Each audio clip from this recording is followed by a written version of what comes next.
Hey, that looks like Jack Antonoff via Zoom on WRNR. Jack, hi.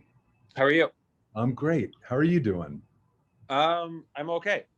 Where are I'm you? fine. I'm in New York. I've been nowhere but here in New Jersey since this all started. Right. So, I grew up in New York on the other side of the bridge and tunnel crowd on Long Island. You were in Jersey, but I thought we'd Yeah, start with a little New York thing first. First of all, do you notice the t-shirt here? beautiful. Are you a Knicks fan? I am. I'm into going. I don't really follow it, but I love being there. You like to That's my drive? relationship just sports. Is like I love being at sports events. I love the atmosphere. I love the food. I love all of it. But I'm not like attached to it in a deep way. Gotcha. No real emotional connection there. Like Only to the Spike Lee. experience of being there. Spike Lee says the skies are turning orange and blue again, though. He's very excited about the future of the Knicks. Um, I also mention that because not knowing how much of a basketball fan, well, now I know you're not, but it was on this day today in 1962 that Wilt Chamberlain scored 100 points against the Knicks. All right. Just random fact. Okay. I love things like that. It's going to be with me all day. But let's talk a little bit about this collaboration with Bruce Springsteen on the Bleachers single Chinatown. So, a couple of Jersey guys. Now, you were pretty well known for collaborating with this amazing group of women like Lorde and Taylor Swift and Annie Clark St. Vincent. This is a little different. How did the friendship and collaboration come about with Springsteen? Pretty naturally, which is actually the story for everyone else you named. I've always, it's such a like. There's so many things that can go wrong when you're collaborating with someone because you're trying to, create sort of a 1+1=1,000 scenario. So all collaborations I've ever had come about in pretty organic ways because if they were ever too planned or too forced, I don't think they'd work. Um, Bruce is a close friend and a really important person in my life, and we were just hanging out one day. I showed him what I was working on. That led to being in the studio. That led to him singing on it. It all just sort of snowballed into what it became, which is why for me it works because I don't think I would have been able to write a song and record a song knowing that okay, I want to do this song with Bruce or something like that. And it's the same thing with other collaborators. I would never be able to do something knowing it's going to be, with this person. You get too much in your own way if you sort of are conceptualizing something that intense. So, a long-winded way of saying, pretty organically and pretty randomly, all these things happen. I hope you will take this the right way, but the first time I heard Chinatown, it sounded to me like I wonder if Jack Antonoff is consciously sort of tried to write a Bruce song because it's such a, in many ways, lyrically and musically, sort of a classic Springsteen song.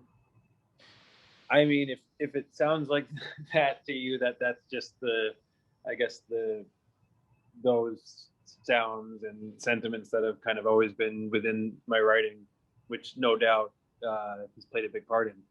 And they're also really like geographical feelings. I mean, I've been working to cut sort of closer and closer to the bone of this sense of New Jersey and what it is, and this sound, and there's all this darkness, and there's all this hope, and they're sort of happening all at the same time.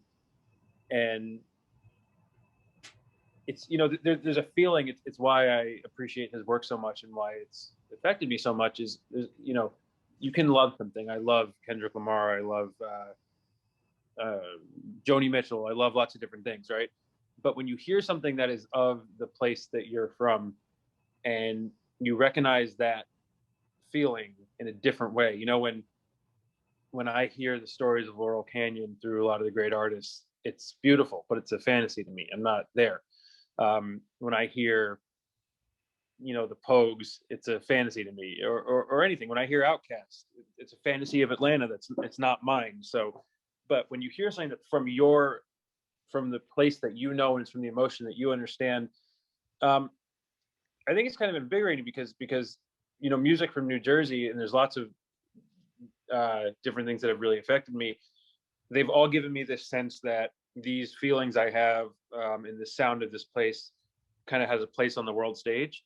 And it's not, and that's a big New Jersey concept in general, because I think if you're from New York or Chicago or places like this, you don't think twice about how important your music scene is. It's just ingrained in you. Some of the most important music in the world came from this place. And New Jersey has a funny relationship with that, because that's the whole story of New Jersey. It's this endless little brother. So, it takes a minute to realize, oh no, there's like a real sound here, and there's a real culture to it. And I just feel most connected to what I'm doing when I'm carrying that.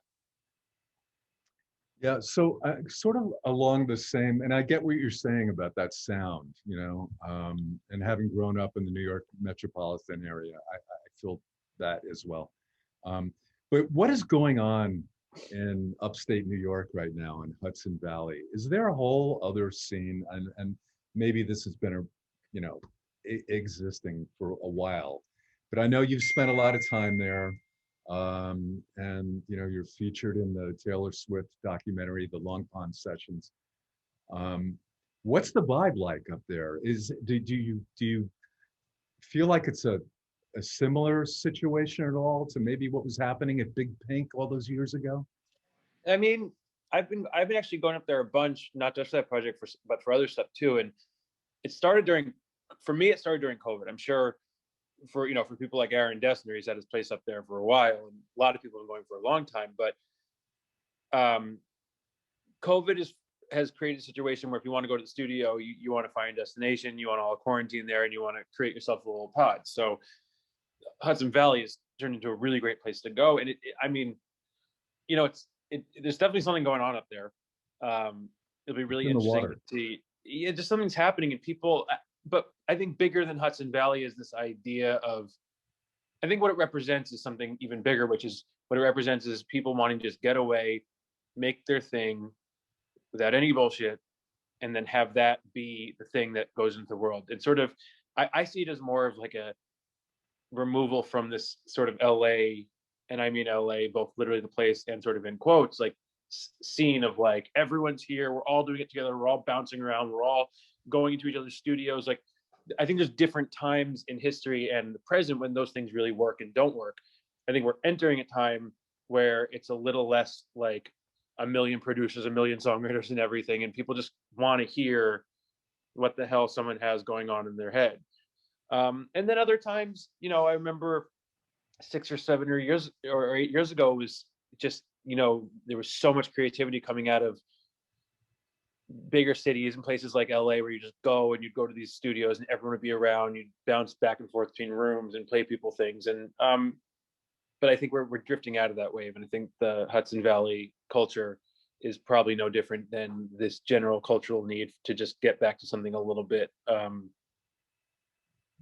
more just smaller and from one person's perspective.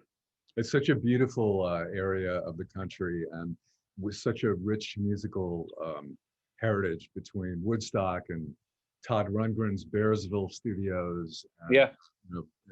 Big Pink, of course. I was at a place called Alaire recently, which is one of the most amazing studios I've ever been. But yeah, I mean, Big Pink to me was always like the imagery around it, the literal house itself. It just filled my head with so much wonder about that place, almost more than Woodstock in a way. Chinatown, though, the track you did with Bruce Springsteen, was it recorded at Electric Lady? I know the video was shot on the roof there. It was recorded in a lot of different places. I mean, but a bunch of it was recorded at Electric Lady.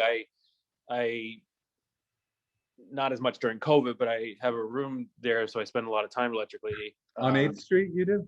Yeah. So every there hasn't been an album, Bleachers, or an album that I've produced in the past couple of years that hasn't passed through Electric Lady at some point or another. It's kind of my home base. So it's a great space. It's like there's a couple studios in there. Lee, who runs the studio, you can't just call and book it. He has a real kind of rigid sense of what can come through. And then, you know, playing on the roof with Bleachers and Bruce, that was like one of the greatest hacks ever, because we're playing on the roof, but we're running everything through the console of the D room. So it was like this sort of dream scenario where we're outdoors, but we're making a studio recording. That sounds technically challenging, but what a great backdrop. No, it was the coolest ever. And it was, you know, I mean, that's been one of the upsides of this time is you can do less, but when you do something, it's got to really matter and it has to really count. And so I was like, well, if we're going to do something, then we're going to get on the roof and we're going to do it for real. All right. I know you got to run in a second, but just quickly. No, I got time. So what about this website, Take the Sadness Out of SaturdayNight.com? Can we talk about that a little bit, about it sort of being a place where people can talk about New Jersey? And I was visiting it the other night, and I noted your most recent guest was George R.R. Martin. Which I was shocked to find out is from Bayonne. I always, maybe because of his work, assumed he was from like some mountain in the UK or something. Yeah, I just, you know, a big part of this album, which is coming soon, is sort of a reinvestment in where I'm from and carrying that torch. And so I just wanted to like start talking to people who are from there, and all different kinds of people. You know, I talked to musicians, I talked to him, I talked to two friends of mine who are comedians. It's just setting the tone of where I'm going. I wanted to like be in conversation about that story of, and you would understand it from the other side, which is, you know, New York City is such a crazy lightning rod. I mean, even scientifically, there's so much literal energy coming off of it that if you live right outside of it, it's not like being from a tiny town somewhere. It's not that random suburban or farm feeling. It's a crazy feeling because you're right there, but you're not there at all.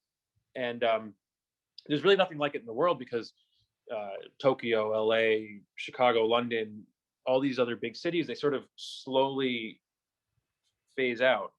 Whereas, you know, New York City is these hard lines. There's water around it. It's this really hard line, especially the New York-New Jersey border.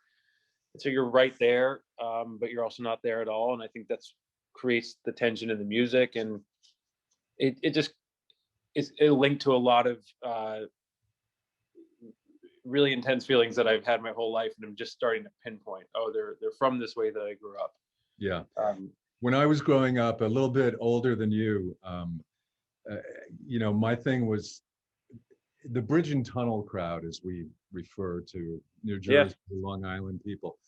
You know, that was what you did. You went in on the weekends, and for me, it was CBGB's and Max's Kansas City and the Peppermint Lounge and all these places that don't exist anymore. Yeah.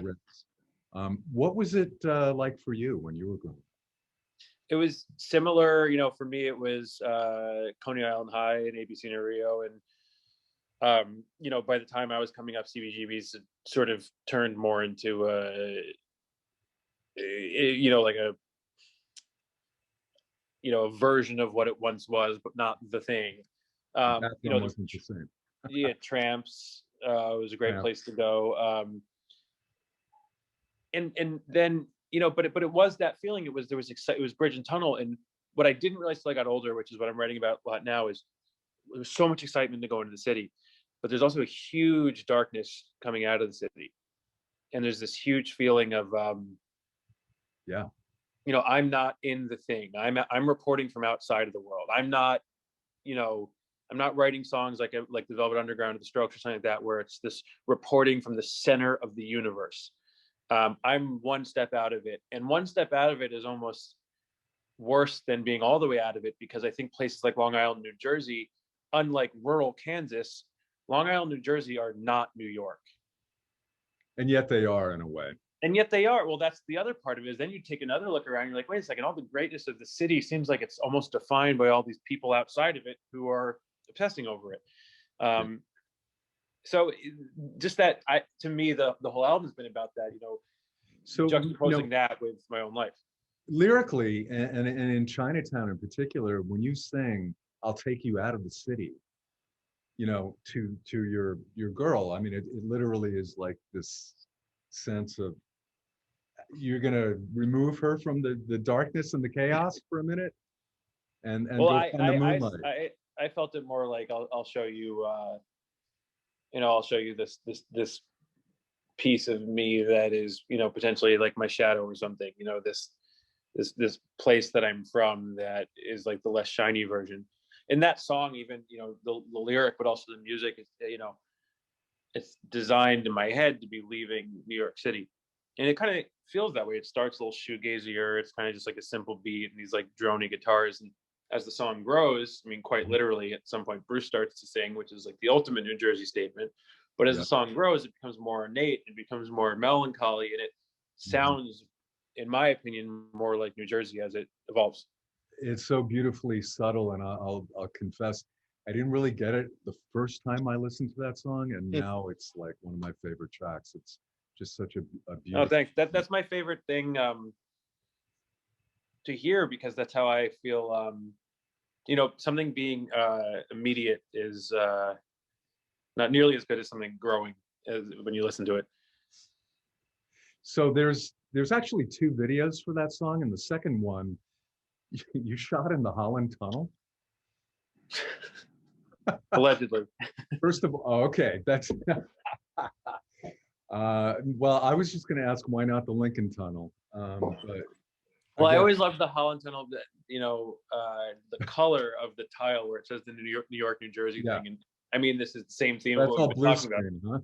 Huh? When you're driving through the Holland Tunnel and it's New York City and it's grimy and this whole thing, then all of a sudden you see that thing where it says New York, New Jersey, and you're in the same damn tunnel, but you're under the Hudson River, and the whole thing changes, and then you're in New Jersey and you spit out the other side, and it's, like I said, it's the ultimate not New York for all the good and bad reasons. But yeah, just all these landmarks that have been a part of the music for a long time, and I haven't called out. Before I let you go, tell me about the new Bleachers album. Do we have a release date yet? It's the third record from Bleachers. Yeah, I'm like at that phase where I'm like an inch away from having a release date. It's like I had like 5 calls this morning about like, it's become this moving target, but I'm pretty much done with the mixes. So maybe none of my audience trusts me at this point, but truly soon. All right. And one final thing, just because you played such a prominent role with these other two artists, and I'm talking about Lord and St. Vincent, who both are about to release new records. Did you have any involvement with these new albums? Yeah, the St. Vincent one, which I think she just maybe yesterday even announced. Daddy's Home? Yeah, details about it. Yeah, we did that, the whole thing, her and I, and it was I mean, that record is out there. It's really, just one of my favorite things, and something that sounds so different than anything I've ever done. But that one, I think she has a single coming maybe as soon as Friday. Word on the street is she's, as she does, really reinvented herself somewhat on this. Yeah, the record, I mean, it's, I don't want to say too much about it, but it's, I really can't wait for people to hear this one. Okay, and Lord, inspired by, she says, a trip to Alaska on this forthcoming album as well.